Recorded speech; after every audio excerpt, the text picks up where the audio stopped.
Umbuzo wami uthi yini eyenze wena wabona kufanele uthathe impilo yakho uyifake ebunzimeni obungaka nasengozini engaka, uthathe ngisho neyomndeni wakho uphinde uyifake lapho, uphushwe yini ukuthi uthathe lesi sinqumo? Mhlonishwa, kuyinkinga lokho besibhekene nakho. Okungiphazamiseka kakhulu ukuthi lobugebengu ekade sikubona benzeka lobufuna ukwenzeka, abantu befuna ukuthatha izwe ngobugebengu. Ubugebengu obuzolimaza izingane zethu ngoba izidakamizwa lezi abasebenza ngazo. Angisho ukuthi uma bekade kubugebengu obungahlanganisi nezidakamizwa besokubekezelela bese ngeke sikubekezelele kwakona. Kodwa lokhu kuhlangene nezidakamizwa. Ngicabanga ukuthi iningi lomphakathi wale South Africa liyazi ukuthi uma unesihlobo owazana naso noma inengane oyizalayo esekuyaqala yadla idakamizwa seyimoshakele ngeke usakwazi ukuyilungisa. Abantu abaningi ke bahlukumezwe lezi dakamizwa. Ingakho ke siwumphakathi sisonke kumele sizimisele sihlangane sibumbane ukuze silwisane nalesihlava.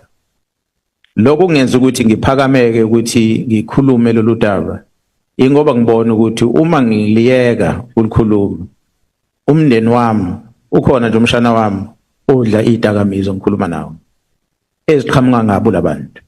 Uma abaphathi bezovumela lezi gebengu ukuthi ziqhubeke nokuthengisela izingane zethu lezi dakamizwa zize nazo zilethela South Africa zizakhe la South Africa, okusho kahle kahle izwe leli lizobe lifile. So thi silele emathuneni thina sibe sishiya ingane zethu zihlupheke.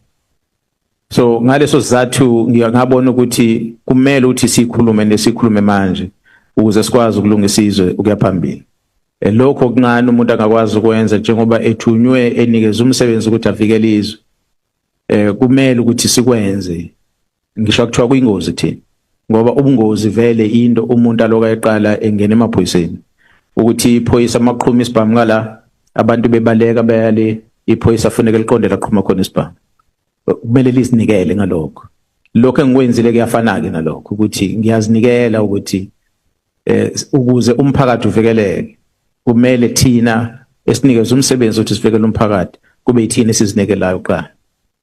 Ngicabanga ukuthi leyo kuphela nje into engayifinqa ukuthi engigqugquzela ukuthi ngikwenze lo engikwenzile.